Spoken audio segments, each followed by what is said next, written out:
Olá, bom dia a todos. Espero que todos estejam bem. Estou com bastante saudade de todo mundo.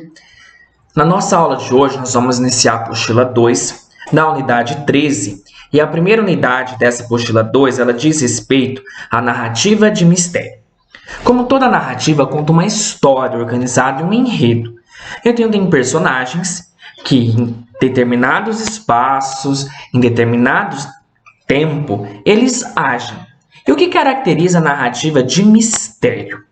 Esse mistério ele é feito para provocar e intrigar o leitor.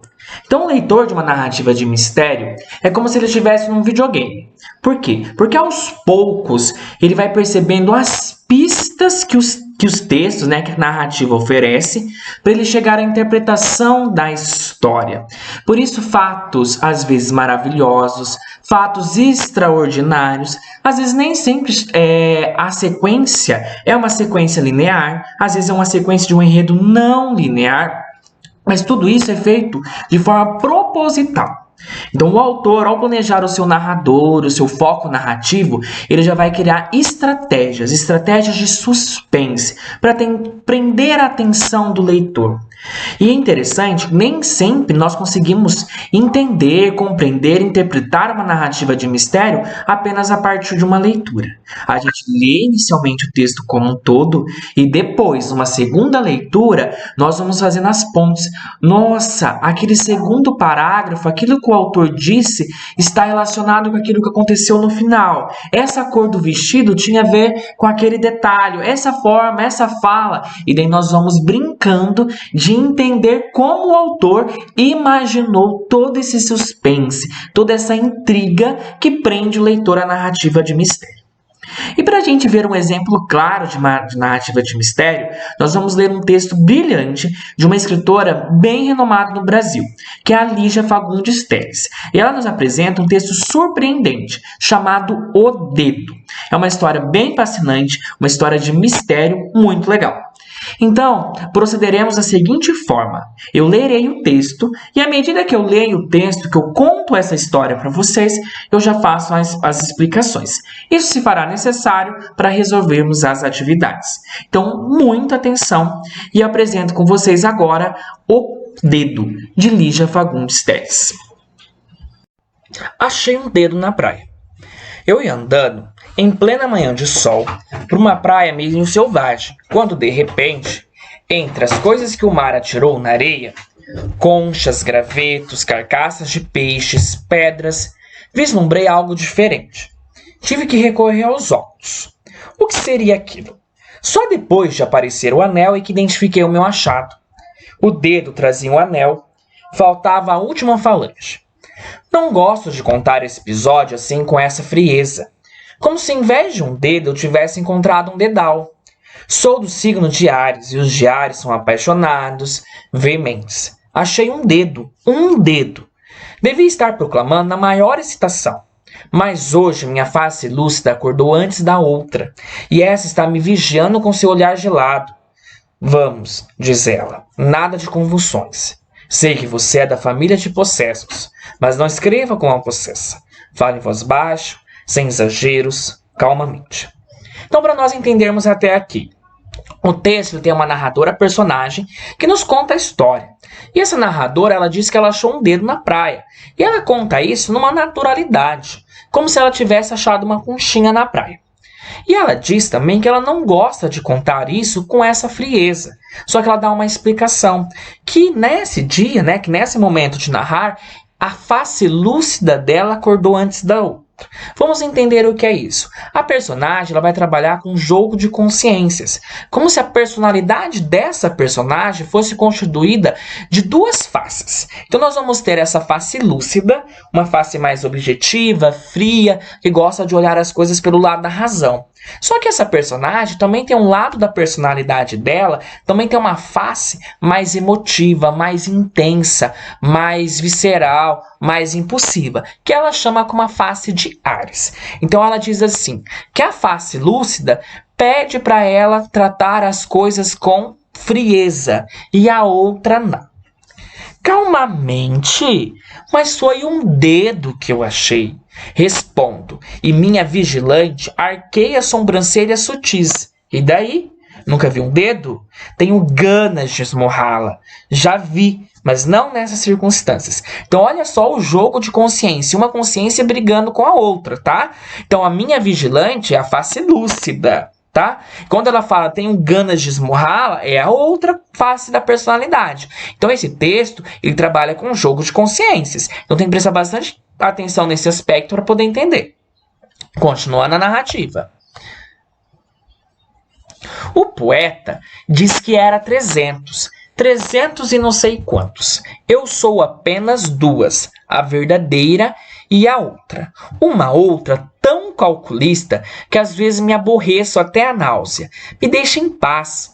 Peço e ela se opõe a uma certa distância, me observando e sorrindo. Não nasceu comigo, mas vai morrer comigo, e nem na hora da morte permitirá que me descabele aos urros. Não quero morrer, não quero. Até nessa hora, sei que vai me olhar de maxilares apertados e olho inimigo no auge da inimizade. Você vai morrer, sim, senhora, e sem fazer papel miserável, está ouvindo? Lanço mão do meu último argumento. Tenho ainda que escrever um livro maravilhoso, e as pessoas que me amam vão sofrer tanto. E ela implacável. Ora, querida, as pessoas estão fazendo montes, e o livro não ia ser tão maravilhoso assim. É bem capaz de exigir que eu morra como as santas. Recorro às minhas reservas florestais e pergunto-lhe se posso ao menos devanear um pouco em torno do meu achado. Não é todos os dias que se acha um dedo. Ela me analisa com seu olhar lógico, mas não exorbite. Novamente aqui, repare que a gente tem uma interrupção no fato que é achar o dedo. Ela começa a narrativa falando, eu achei um dedo. Depois ela interrompe, a gente não sabe o que aconteceu com o dedo, se ela pegou o dedo, se ela não pegou o dedo, o que aconteceu? Ela interrompe esse fato narrativo para ter esse jogo de consciências que existem dentro dela. Então a face lúcida falando para calculista, dizendo para ela não se importar muito com as coisas. E a outra face, essa personalidade mais intensa, mostrando esse lado mais sentimental da narradora. E ela diz, olha, eu quero exorbitar, eu quero fantasiar em cima do achado desse dedo, eu quero criar fantasias, criar hipóteses. E daí a face lúcida fala assim, ó, você até pode, mas sem exagerar, sem exorbitar. Vamos continuar essa narração. Fecho a porta. Isso é muito importante no texto, que esse fechar a porta é fechar a porta da consciência, dessas brigas de consciência. Agora, então, ela volta a relatar sobre o dedo. Mas, então, eu ia dizendo que passeava por uma praia completamente solitária. Nem biquínis, crianças ou barracas. Praia áspera e bela, quase intacta. 3 pescadores puxando a rede lá longe. Um cachorro vadio roçando sem muita convicção para 2 urubus nos pousados detritos. O sol batia em cheio na areia brilhante, viva, cheia de coisas do mar de mistura com coisas da terra, longamente trabalhadas pelo mar. Guardei na sacola uma pedra cinzenta, tão polida que parecia revestida de cetim. Guardei um caramujo amarelo, o interior oco e roxo se apertando em espiral até a raiz inatingível. Guardei uma asa de concha rosa pérola. O dedo não guardei, não. Não senti nenhum medo ou asco quando descobri o dedo meio enterrado na areia, uns restos de ligamentos e tecidos flutuando na espuma das pequeninas ondas. Há pouco encontrar as carcaças dos peixinhos que escaparam das malhas das redes. Levado em sangue, o dedo parecia ser da mesma matéria branca dos peixes, não fosse a mudanda presença do anel. Toque sinistro numa praia onde a morte era natural. Limpa. Então diz que ela não se assustou ao ver o dedo, e como era esse dedo? Já era um amontoado de tecidos brancos, quase sem sangue, só que o que destoava de tudo era que o dedo tinha o quê? O dedo tinha o quê? Um anel. Continuando a narração. Inclinara-me para ver melhor o estranho objeto quando notei o pequeno feixe de fibras de algodão emergindo na areia banhada pela espuma. Quando recorri aos óculos é que vi. Não era algodão, mas uma vértebra meio descartada. A coluna vertebral de um grande peixe. Fiquei olhando. Espera, o que seria aquilo? Um aro de ouro? Agora que a água se retraíra, eu podia ver um aro de ouro brilhando em torno da vértebra, cingindo-a fortemente, enfaixando as fibras que tentavam se libertar, dissolutas. Com a ponta do cipó, revolvi a areia. Era um dedo anular, provavelmente com um anel de pedra verde, preso ainda à raiz entumecida. Como lhe faltasse a última falange, faltava o elemento que poderia me fazer recuar, a unha. Unha pontuda, pintada de vermelho, o esmalte descascando, acessório fiel fiel ao principal, até no processo de desintegração. Unha de mulher burguesa, bem cuidada, à altura do anel de joalheiro de classe, que se esmerou na cravação da esmeralda. Penso que se restasse a unha, certamente eu teria fugido. Unha importante demais, mas naquele estado de despelamento, o fragmento do dedo trabalhado pela água acabara por adquirir a feição de um simples fruto do mar. Contudo, havia um anel. Então ela diz, né? Ela tá devaneando, ela tá fantasiando aqui. Se naquele dedo, que não tinha parte da unha, faltava a última falange, tivesse uma unha, ela teria saído correndo. Ela não teria pegado o dedo da mão. Só que como não faltava, tá? Agora presta bastante atenção que aqui ela começa a partir de agora uma série de hipóteses. A autora devaneando, tá? De quem seria esse anel. Então presta atenção que ela lança muitas hipóteses. E nós vamos entendendo essas hipóteses à medida que ela vai narrando. Continuamos a narração. A dona do dedo. Mulher rica. Um anel daqueles devia ser de mulher rica e de meia idade, que as jovens não usam joias, só as outras. Afogadas no mar, o biquíni, verde combinando com o anel, o óleo perfumado fazendo brilhar a pele sem brilho. A onda começou inocente lá no fundo e foi se cavando cada vez mais alta, meu Deus, tão grande. A fuga na água resistente como um muro, os pés de ferro e a praia tão longe. Mas o que é isso? Explosão de espuma enrolando boca e os olhos em esparadrapos de sal. Respirei com ênfase. Mas que mulher vai hoje de anel de esmeralda para o mar? Então olha só, aqui ela faz a primeira hipótese. Será que é uma mulher rica que foi para a praia com esse anel e se afogou? Agora começa a segunda. A elegante passageira de um transatlântico de luxo que afundou numa tempestade? Mas fazia tempo que nenhum transatlântico de luxo naufragava assim.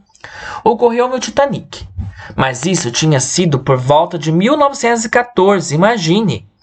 A descrição da tragédia falava em mulheres fabulosas, as mais ricas do mundo, afundando enlaçadas ainda em homens de casaca, apoteose do baile fulgurante de valsas, a luzes todas acesas iluminando a superfície onde boiavam diademas, plumas. Houve também o Princesa Mafalda, que submergiu com todo o seu poder e glória perto dos tubarões da Bahia. Os espíritos atônitos baixando nos terreiros, tudo é gente da Vicianium. E a mãe de santo com seu turbante de rainha abrindo os braços. Então aqui ela terminou a segunda hipótese. Então será que foi uma mulher que estava no transatlântico, um navio de luxo se afogou, e o navio afundou, ela se afogou? Mas aí ela se pergunta, ela faz algumas dúvidas, mas quando será que foi o último transatlântico? Ela cita o Titanic, cita o Princesa Mafalda, e ela continua nesse jogo de criar hipóteses. Mais uma, acompanhamos a narração. Podia ser ainda uma suicida, dessas que entram de roupa pelo mar adentro, que o desespero impaciente mal teve tempo de encher os bolsos com pedras. A pedra verde no dedo, ou a personagem real de um crime. Crime passional. É evidente, enfraquecida a hipótese de latrocínio pela presença do anel. Um crime misterioso, já arquivado. Mulher bonita, marido rejeitado. Minhocando, rock.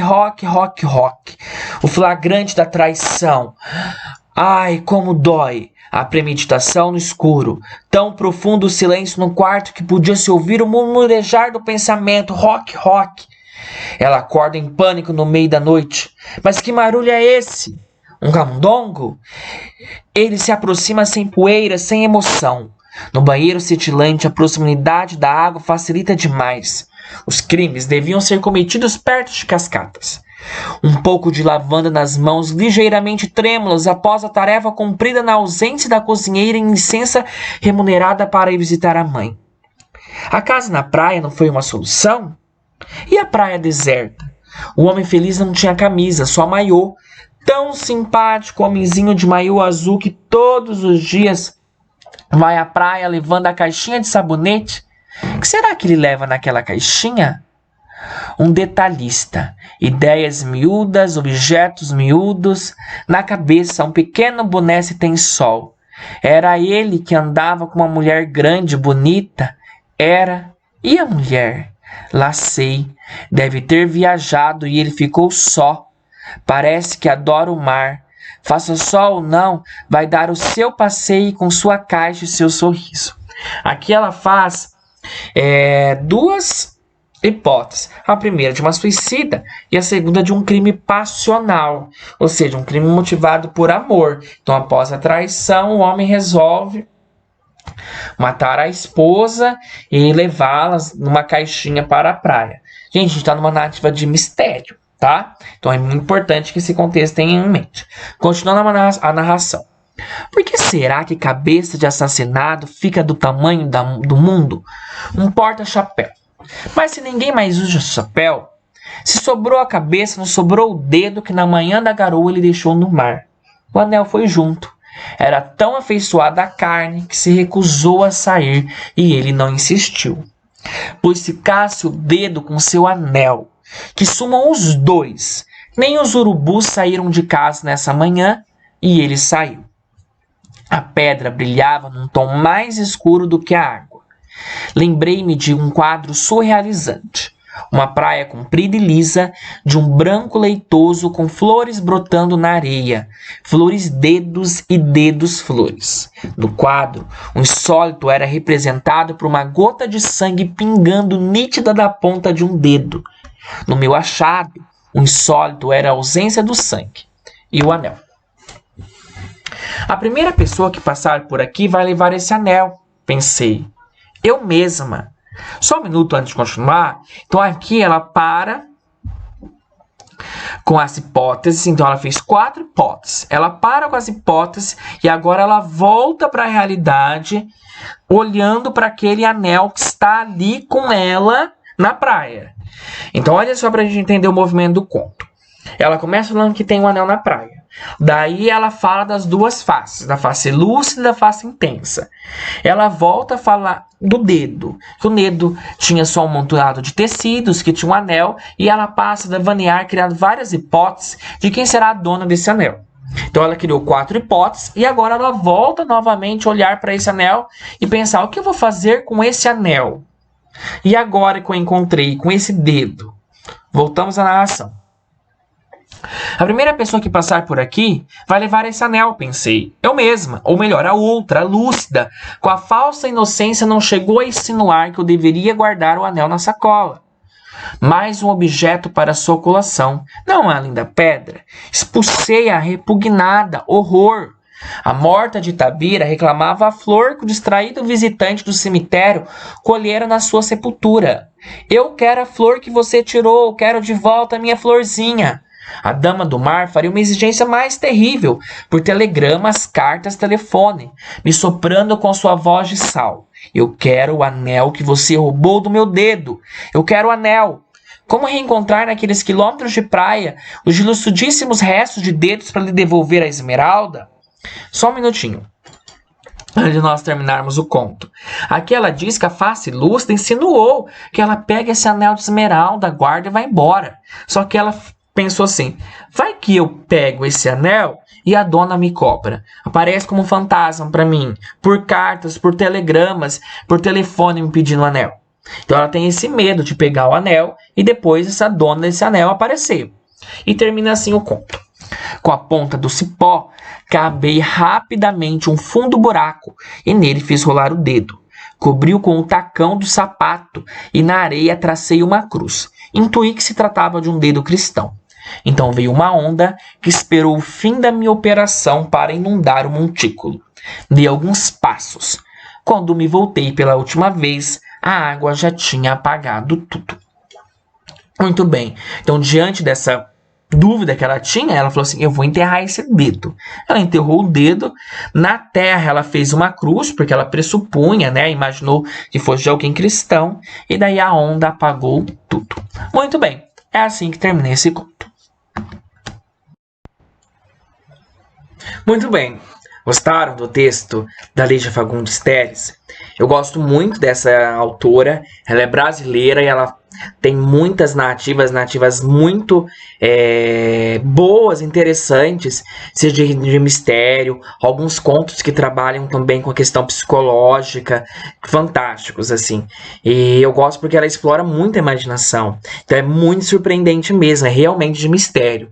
Então o leitor ele fica preso ao texto, querendo saber o que vai acontecer, e ela faz um jogo com a questão de consciências, de personalidades muito interessantes. E tem outros textos ali de Fagundes Telles muito bons também. Eu gosto muito de um que se chama O Natal na Barca. É belíssimo, uma história que fala sobre a questão do renascimento, da esperança, vale muito a pena ler. Mas enfim, agora, depois de conhecido e de ter explicado para vocês a história da narrativa do conto O Dedo, faremos algumas atividades a respeito dessa narrativa de acordo com o que está na apostila. Vamos lá? A primeira atividade que nós faremos está lá na página 10, atividade 1, acompanhe que eu explicarei.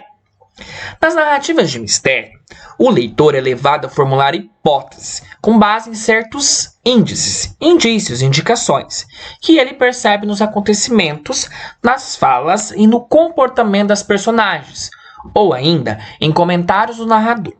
Em algumas narrativas, essas hipóteses, baseadas em índices, são formuladas pelas próprias personagens ou pelo próprio narrador, como no conto que acabamos de ler.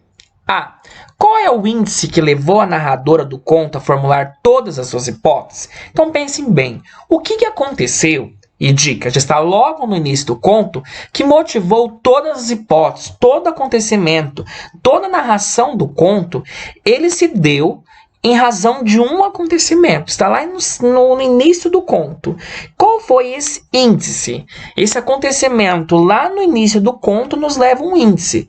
E esse índice, que toda a história que foi desenvolvida gira em torno desse índice. Qual é esse índice? Muito bem. Letra B. Releia os parágrafos 9 a 13 e preenche o diagrama com as hipóteses narradoras sobre quem seria a dona do dedo. Então, nós temos o índice, que está lá no início do conto, e depois a narradora ela faz várias hipóteses relacionadas à dona do dedo. Então, você vai reler dos parágrafos de 9 a 13 para responder.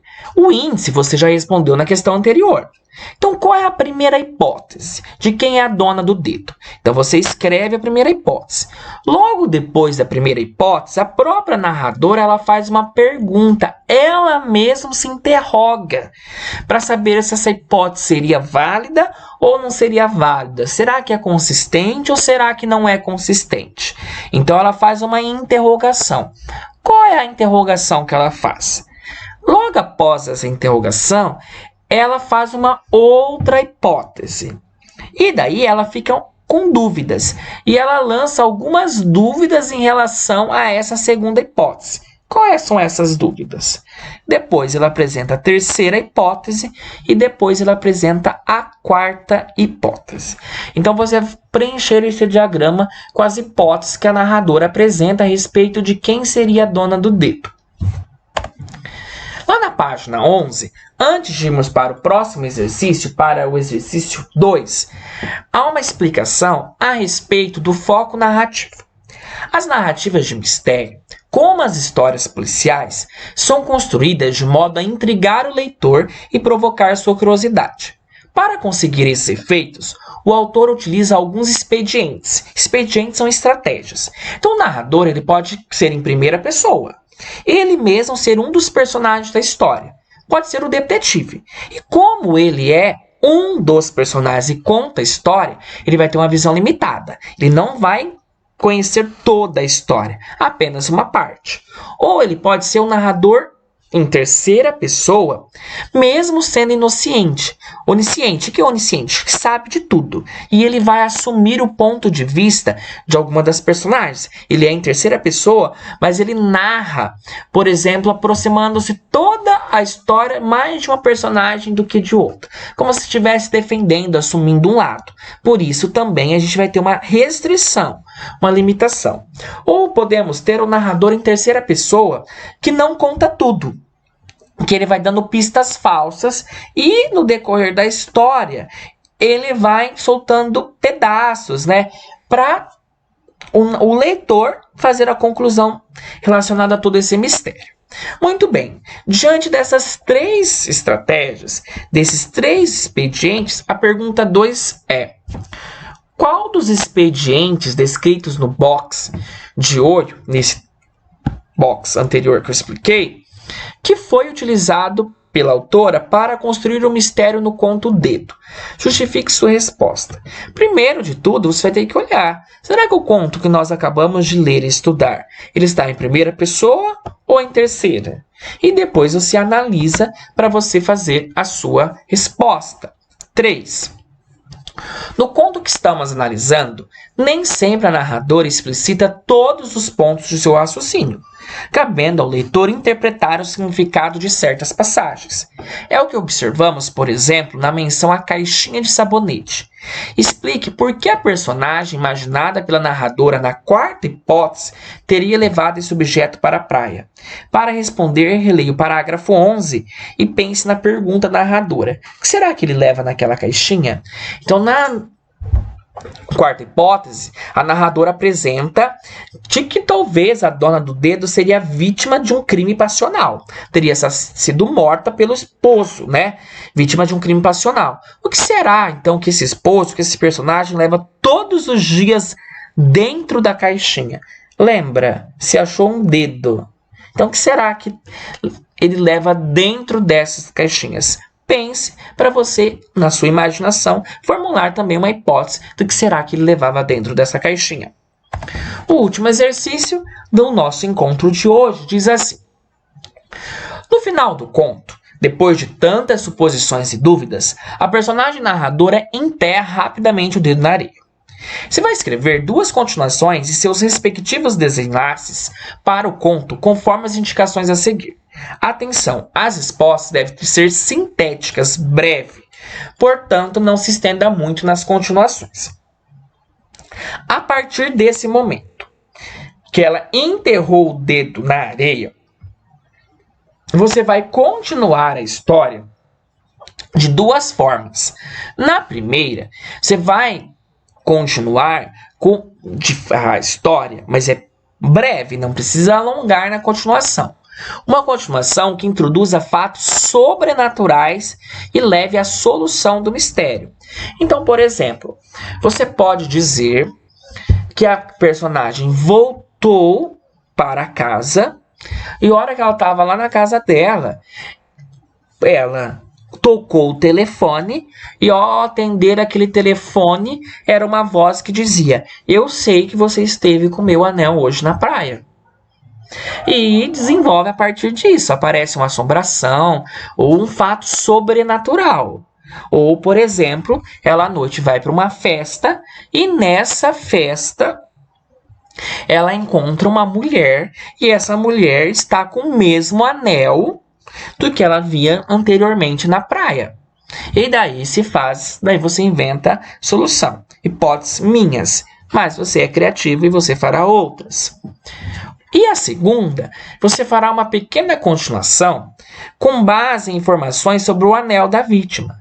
Então aqui você poderia falar que a personagem volta para casa e ela ficou intrigada porque no anel havia uma numeração e havia iniciais. Isso acontece mesmo. Anéis muito chiques, anéis preciosos, de algumas marcas, de algumas grifes, ele é feito sobre encomenda, então tem numerações. Então ela poderia resolver o problema com base nisso. Ou você poderia dizer que viu no noticiário, enfim. A segunda é uma continuação que leve a uma solução do mistério com base em informações características a respeito desse anel.